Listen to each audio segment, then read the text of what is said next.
photography has helped me heal. It's helped me process things. It's given me so much peace and joy, you know? And so for me, photography has been very therapeutic in a lot of ways, you know? And now I'm leaning into, like I was saying, like peace and joy is like my vibe that I'm trying to lean into this year. So now I'm trying to go in that direction. All right, like peace and joy, like what does that look like? And how can you bring that to the photos?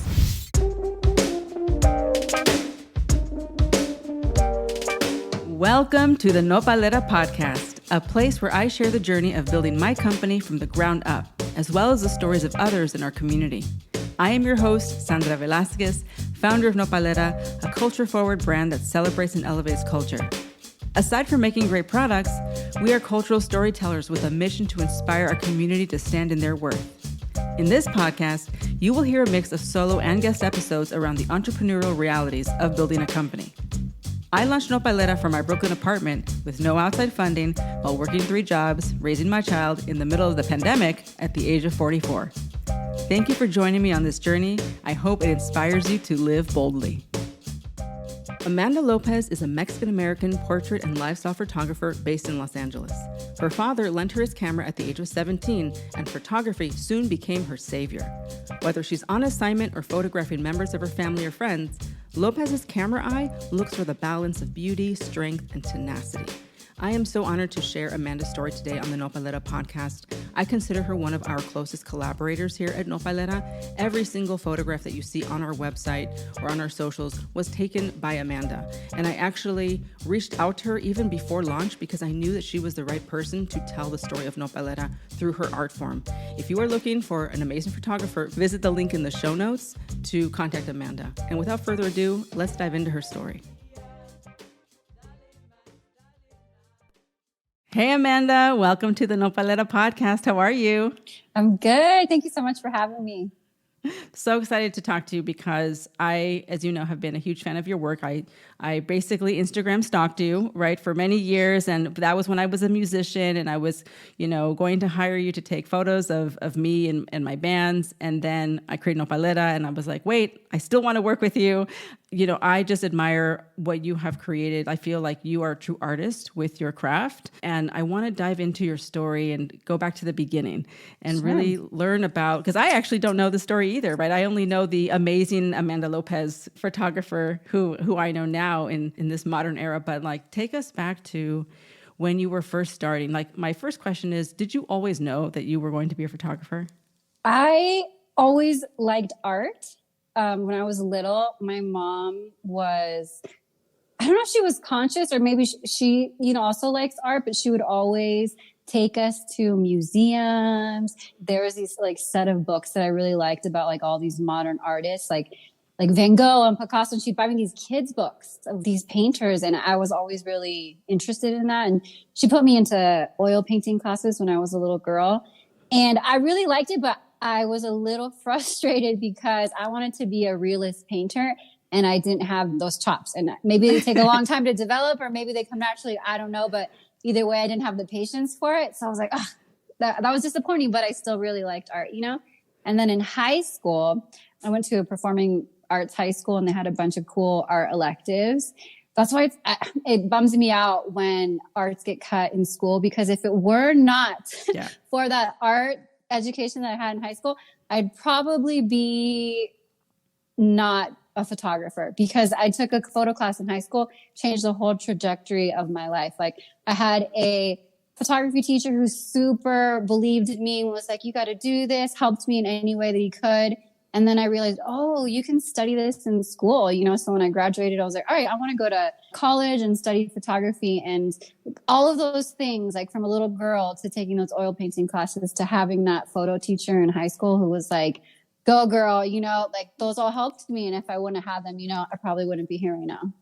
Right. So mentorship, right? It's so important to have those people that open those doors and expose you to things early on and are truly life-changing. That's amazing. And so this was back when you were in Sacramento, right? Yep. Grew up in Sacramento, spent the first 18 years of my life there, and then went to San Francisco and stayed there for 10 years. And that's where I really started to develop my eye and, build my talent and meet a bunch of friends. At that time in San Francisco, I always say it was such a magical time.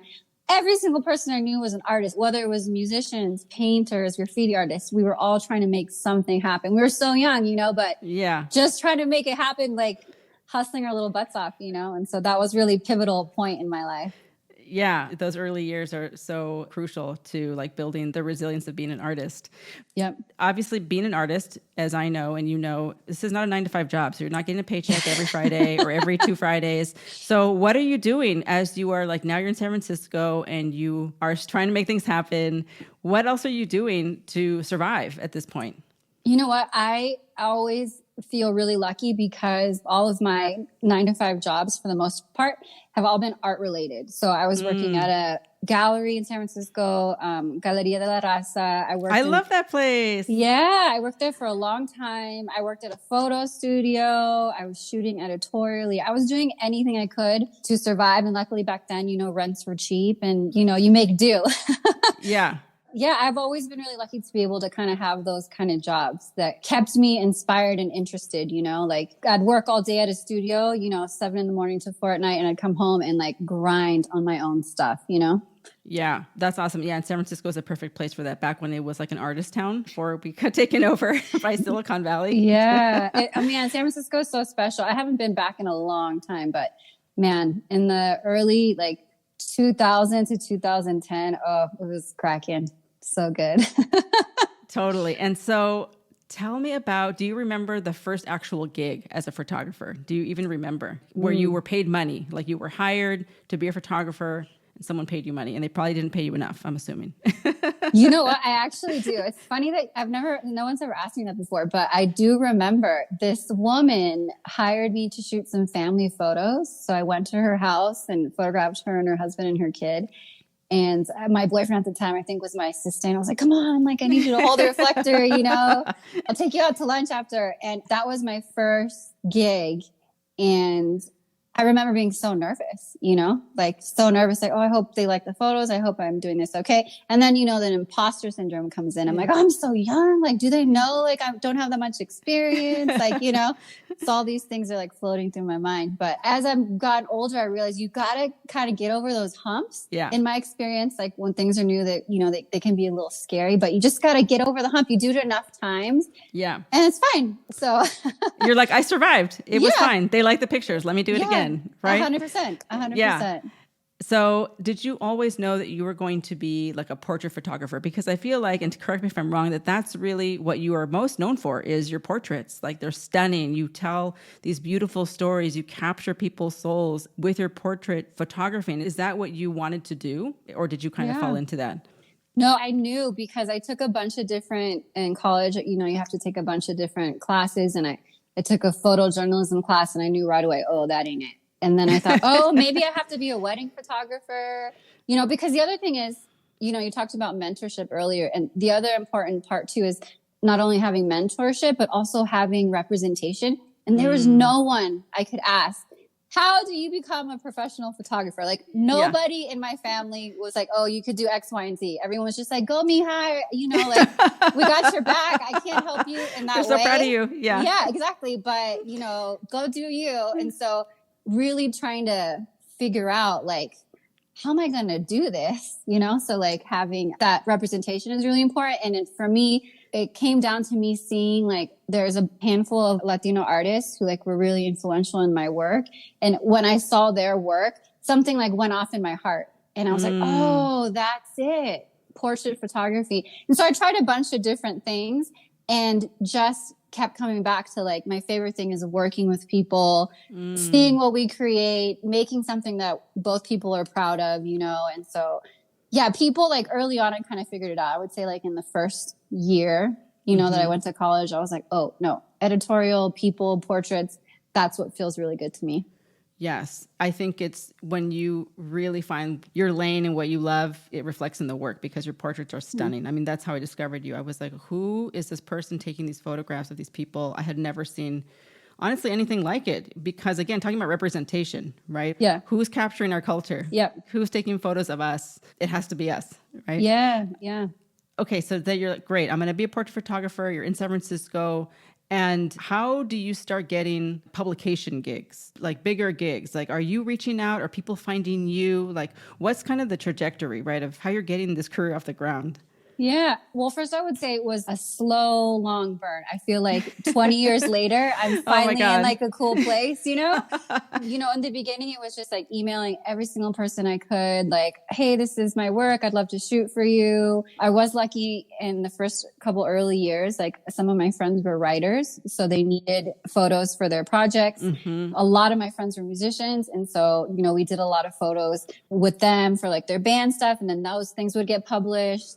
And then when I was in San Francisco, I'd do as many art shows as I could. I would throw my art anywhere, like just so people could see it. And I was able to find a lot of clients that way. Like, oh, we saw your artwork here. Do you do this? Or, we saw this in a magazine. Do you do this? And so truth be told, hustling for a long time, like, yeah. Yeah. Yeah. So I love that because, so when you're saying you're like putting your artwork and you're having shows, like this is you printing your photographs and finding a gallery space and having a show, inviting people to your show, right? Is this what we're talking about? That, and honestly, in San Francisco, a lot of alternative spaces. I would show at cafes, at bars, community centers, like anywhere that I could. Anywhere that had a wall. Share the work. Exactly. Oh, you need some artwork? Let me bring it down. Yeah. Like, oh, I have a bunch of friends. We'll do a show, like at nightclubs, like anywhere in San Francisco at that time. If you had a wall and you were down, me and my friends would throw some artwork up there. So, yeah. And so now it's been 20 years, right? As you said. Yeah. I just want to fast forward for a moment and ask you, do you see more representation? Do you have more, or did you along your journey find other Latinas in your like space that were creating and succeeding? Do you have other people that you can now look up to, or are you now the leader and other people are looking up to you, or what is it like? Well, I think now it's so great. Like the internet has brought so many people together. That's how I have found so many amazing Latino and Latina photographers is Instagram, Discords, like just the internet culture has brought so many of us together. When I was 18, I didn't even have a computer, until I went to college. I'm like, oh, I got to get a computer now. And those were in the early days of the internet, at least for me. And so I didn't know how to find people. Like all of the information that's in these archives was not online yet. And so now there's a huge community of Latino photographers. And it's awesome to see that. Like that makes me so proud because I knew two photographers, both men, Latino photographers who were doing what I wanted to do. And it was awesome to have at least two examples, but now young girls coming up, they're going to see a wave of us. And that is so dope, Yeah. And so, but what about other women? So you had like two men that you could look up to in your journey, this like 20-year journey. Did you find other women who were succeeding and making a living as a photographer? Did you eventually find them? Yeah, totally. I will say part of my story and part of my inspiration is one of the photographers I was just talking about, Esteban Ariel. I always mention him because he was the one of the two people that I saw doing amazing work, photographing his community, lowriders, folks, in his neighborhood in like the most beautiful way I had ever seen. I was like, who is this person? And it changed my life to see that, and so he's been a real, to this day, like a super influence in my journey, in my career, and someone that I look up to. Like he's just doing it all. And, that's trajectory I hope to, to go on as well. But yeah, like I was saying, like I've met so many more Latina photographers in this space. And it's just so dope to see that now, because like I said, it wasn't a thing that I saw. Yeah, you couldn't find each other before because they were probably already existing like you, right? But they were like, where are the others? Yeah, we were swimming in our own little lanes and like we didn't intersect because there wasn't a bunch of opportunities for us to do that, Yeah. I used to be a musician, as you know, and music is very competitive. There's only so many bands that can play on a stage in a night. How is it in your space, if there's a magazine and they're going to hire a photographer, I'm assuming they're going to hire one photographer. Like, what is that like, right? I'm assuming that it's also competitive. Yeah, I mean, it is competitive. If there's a story, only one photographer is going to get it, And I'm leaning into the ideas that like whatever is meant to be for me will come and find me. I think earlier in my career, I would be like, oh man, why didn't I get that? Or I wish I got that. And I think I wasted a lot of time in that space. I really do feel, I know it's kind of cliche, people say it, but like there's room for all of us. Yeah. And whatever's meant for me, I know it's going to find me. So I try not to trip too much about the thing I didn't get and try and focus on like, how can I get that next time? Or what can I do to be better in my craft? Because the other thing I've learned along the way is like, the more you do it, the better you get. And I feel like just in the last couple of years is where I'm really starting to feel like I'm in my groove, you know? But it took a long time to get there. But honestly, like, I would say in the last couple of years, my career has gone in a way that I'm happy about, and it's exciting. But also, like, it happened later in my life. And I think if I was younger and not have processed the things I needed to process or become more of like strong in who I am, I wouldn't have appreciated it. So I feel like now it's like everything's happening at the perfect time. And I'm trying to lean into that, you know? Yes, that's such a great attitude. I feel the same way too. I feel like there's no way I could have handled all of this when I was like in my 20s. You know, you see people that are like in their 20s succeeding, you know, really rapidly. And I'm like, oh, I wish I could have, you know, had more success earlier on. But actually, no, like that whole way of thinking is like so not helpful, right? And takes away from enjoying the moments. So now talk to me about, so you're doing portraiture and you're capturing la cultura. And at some point you started taking pictures of products, right? Because, and so like, how did that happen? Was that just like a brand approached you, or did you just start doing that? I mean, I think it's fantastic, obviously, because it's really helping Nopalera, right? But like, how did you make that transition? It's two different types of photography. Like not everyone does that. Some people just do one or the other. Totally. It happened really naturally for me. I was super into green beauty, clean beauty, organic beauty, all those labels I was into, you know? Yeah. And so I started photographing these brands. Like I would buy a product and I would think, oh, I can take a pretty picture of that, you know?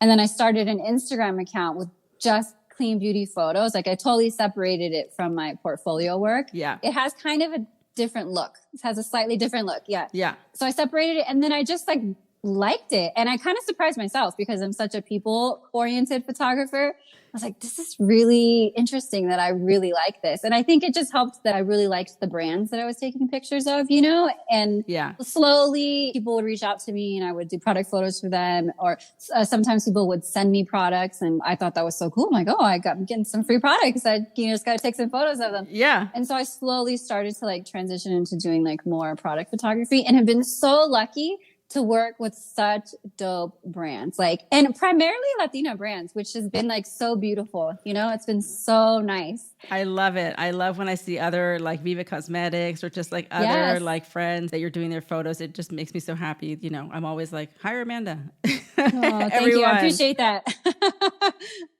You know, what I see is that as a photographer, as an artist, you have an identity for what you have shown through your work. And now shooting brands with products, like product-based businesses, you're attracting those same people. Totally. Because you're known for something that you've built over a long time. And that's beautiful. Yeah. So I hope that people keep finding you and keep hiring you. So again, going back to what I said earlier, like being a working artist, it's tough, right? There's no like paycheck, you know, health insurance, you know, all of this stuff. And so how do you balance that? How do you stay grounded? How do you stay focused? How do you stay out of survival mode, I guess, is another way to ask it. Yeah. Well, truth be told, I was in survival mode for a long time. I didn't have healthy boundaries with like my work. I didn't realize I had turned into such a workaholic. Like I just loved shooting, editing, being behind my computer. Like I didn't have healthy boundaries around it. And I think now I realize, like, if I want to have a healthy, peaceful, joyous life, I absolutely have to have boundaries. Yes. And with yourself, right? With myself, exactly. With myself. Like, I have to, like, you know, and it's a struggle. I'm leaning into it. I'm like noticing, oh, you have this thing that you keep doing. Why do you keep doing that? Kick back. Like my motto this year, the thing that I really want to lean into is peace and joy. And I realized like I was doing things that were like not peaceful and not joyful. And it was because I was in survival mode. I thought I was still 20 years old, needing to be like up at all hours of the night, just working. And that's just not the case. I'm working harder, not smarter. And at this point in my life, I don't want to do that anymore, you know? Yeah. Totally. But I did it for a long time. Yeah, you know? Right. And I think that is actually something that resonates with anyone that works for themselves and for me, I'm a work in progress too. Sometimes I work until my computer dies, and I'm like, this is not the way, Sandra. Okay. I actually am trying to figure out what else I can do that's like a hobby to take me away from work, because every hobby, quote unquote hobby I've ever had, I've turned into a business, right? Like I used to be a musician, then I became a professional musician, and I released albums, and it was work.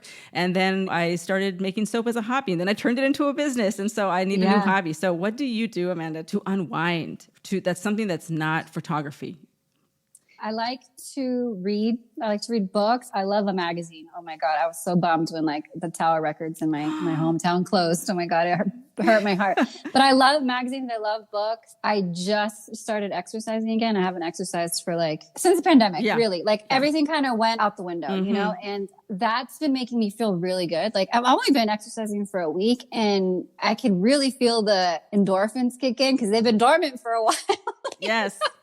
Yes. So, you know, to unwind, I'm, you know, leaning into trying to exercise more, and books. Like I said, I love books. I love going to bookstores. I have like a stack of books and fiction, nonfiction, but also like photo books. Ugh, I love a photo book. You know, I also really, really enjoy going to museums, and it's not something that I did for 2 years because everything was closed and online, you know, but I recently went to the Denver Art Museum and saw a George O'Keeffe exhibition, and it was like, you know, we were walking around there for 2 hours, and I was like, I didn't miss my phone. I didn't miss, you know, it was so nice to just disconnect and like be around art and just appreciate it instead of like, I got to do X, Y, and Z right now, you know? And so I'm trying to lean in more to that. And, you know, because I'm in Colorado right now, I'm trying to hike and, you know, all those things. Yes.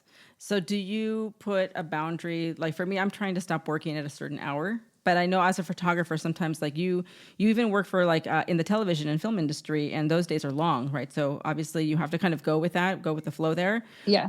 But when you're not doing those, are you trying to create like a regular schedule where you stop working at a certain hour, create your own 9 to 5, so to speak?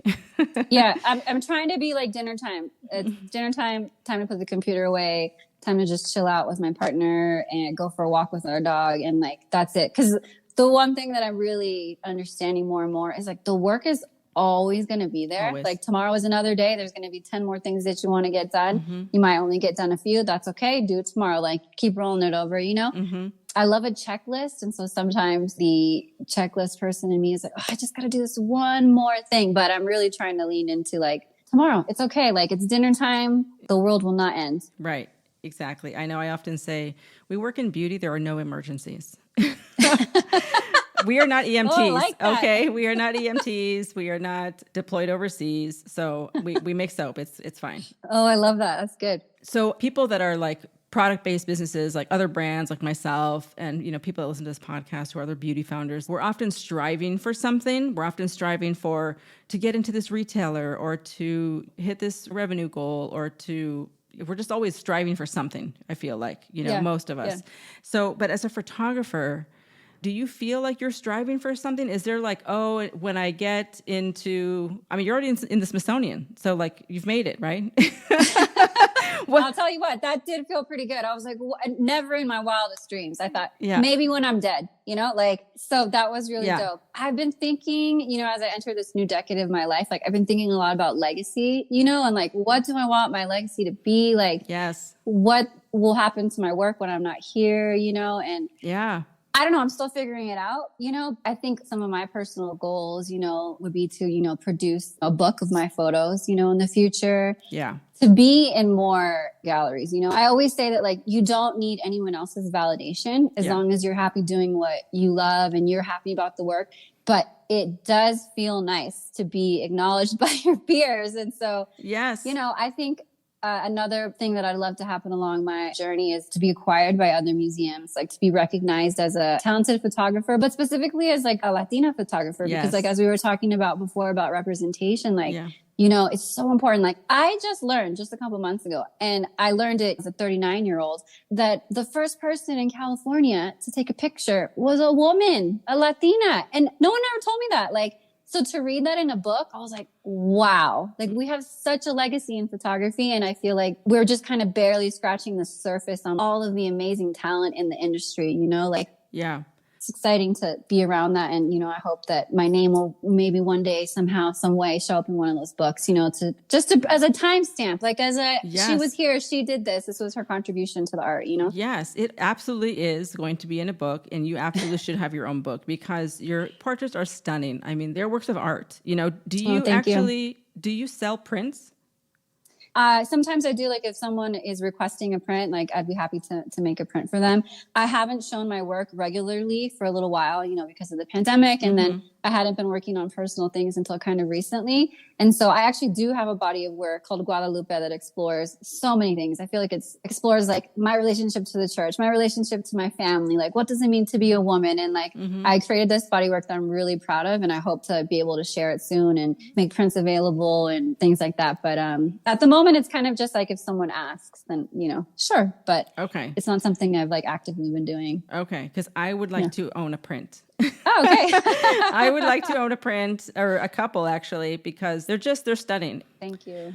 We're talking about legacy, right? And that's actually one of the questions I was going to ask you kind of at the end. But when I talk to other fellow founders who are product makers, and I'm talking about branding, which is one of my favorite things to talk about, I always try to communicate that a brand is a feeling at the end of the day. Yeah. And so when you think about your body of work, your brand essentially, are you starting with the end in mind? Are you saying, I'm going to create this, this is what I want people to feel from it? Or what is kind of the process of what you decide to photograph when it comes to your own body of work?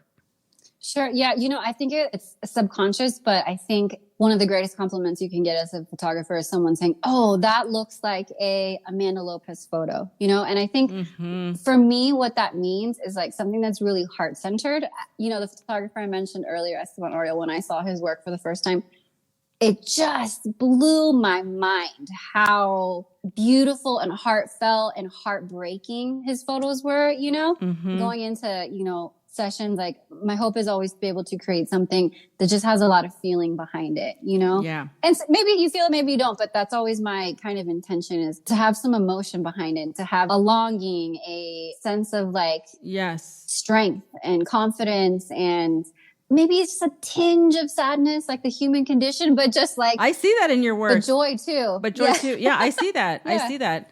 And I know what you mean about photographs that just, they're so beautiful, but they're also like heartbreaking. Yeah. They're like heartbreakingly beautiful, right? Yes. And I definitely see that in your work, how you capture people's spirit.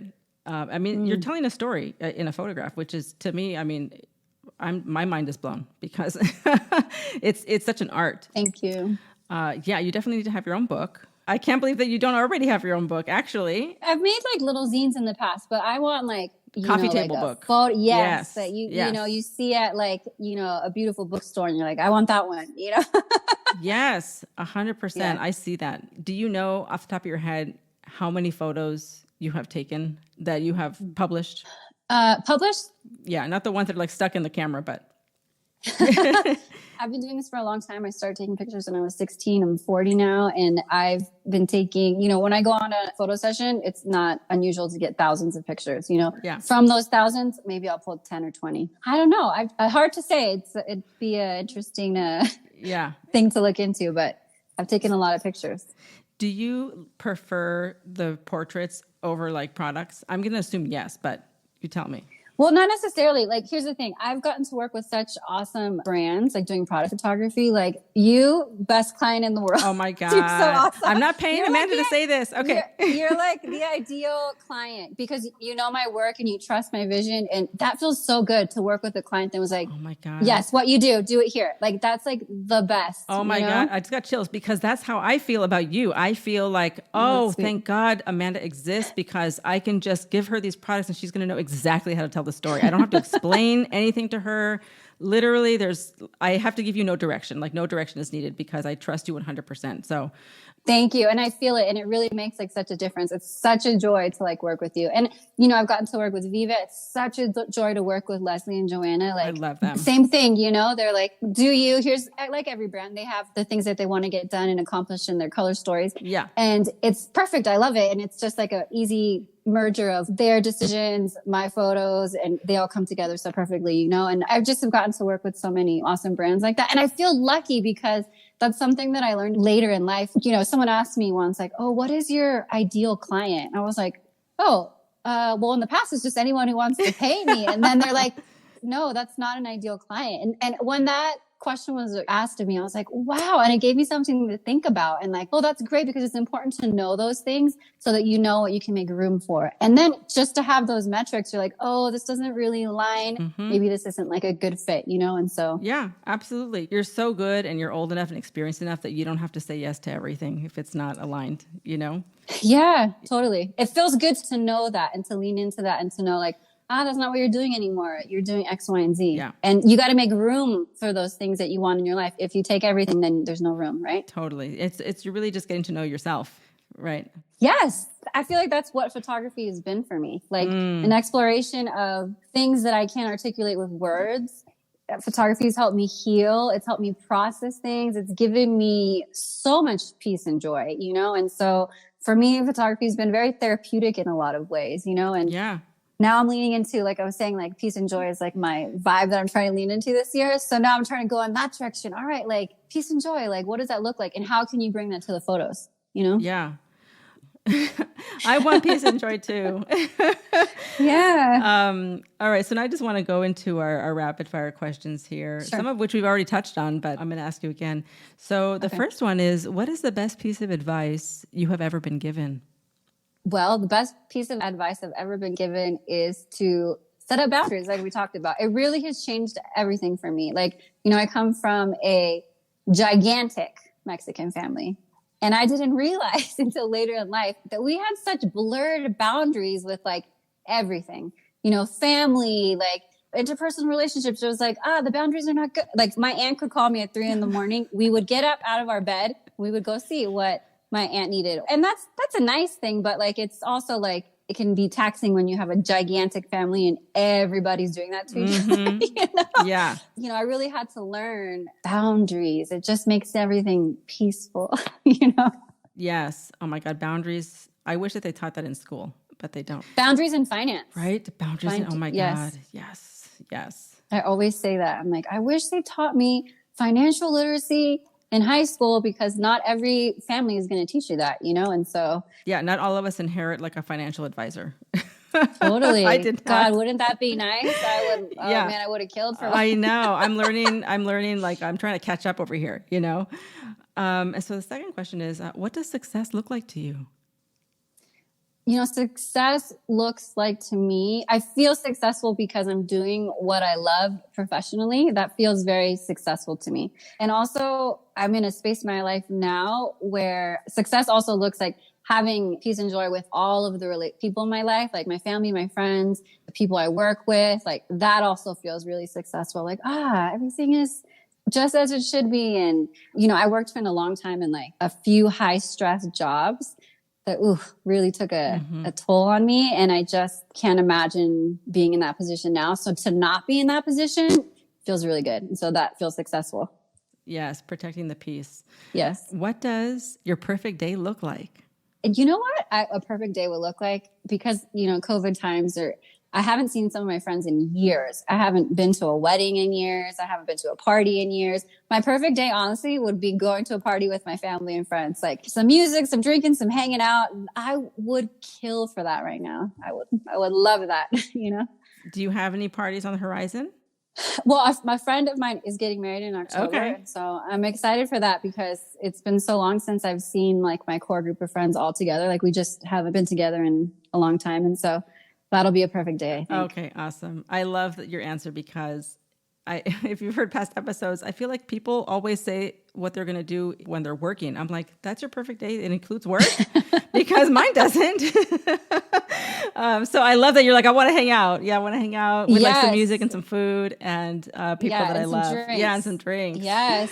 I love that. Yes, that's what I want to do. It'd be so good. It's coming. Yeah, it's coming. So we actually touched on this next question a little bit. You brought it up when we were talking about legacy, but what do you want to be remembered for? You know what? I would love if my work inspired somebody and they could look at my work and be like, oh, she did it. I can do it. Like that would be the biggest compliment, the biggest accomplishment, I think, because having someone else do that for me, like was so important. So if I could shine a little light on photography once possible for someone else, like, oh, that would be really nice, you know? Yeah, I'm sure that you're already doing that, actually. I have a feeling. So the last question, is there anything that you wish you would have known before you decided to become an artist or a photographer? I'm going to just say an artist because that's really what you are. Yeah, that's a good question. What do I wish I would have known? I guess I wish I would have known, like, you're good enough. Like, you're good enough. Every step of the way is good enough. You keep doing it enough, and you're going to be at the skill level, you know, meet your goals, but you just got to keep going, and every stage is enough. I think for so long I thought, oh, I'm not enough. I need to do X, Y, and Z and act a certain way instead of just leaning into, like, I am who I am, and this is enough along the whole way. You know, I think I would have told my younger self, it's okay. You're enough. Keep going, you know? Yeah, it's so true. I love that so much.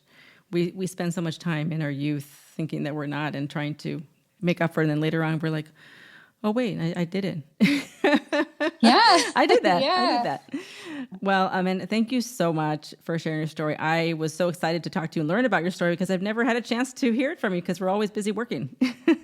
Yeah. Thank you so much for this. You know, you're a beacon, a light. Everything you're doing is so amazing. And, you know, you're that lighthouse showing people the way. And so it's like a privilege and an honor to be on this team to help bring your vision to life. Oh my God. I really feel the same way. I feel like I am just so lucky to have all of you on the team, and I can't wait to take everyone along the entire journey. And I'm just so grateful that you continue to say yes every time I ask you for a photograph. So thank you. Thank you. Visit nopalera.co to pick up your favorite self-care items for yourself and your friends and family. Join our mailing list to be the first to hear about new products and exclusive promotions, and follow us on IG at nopalera.co. And if you are an entrepreneur looking for more real talk and resources, you can join my entrepreneurial newsletter from my personal website, sandraliliavelasquez.com, and be the first to know when I host workshops and masterclasses. Everything is linked below in the show notes. Stay resilient.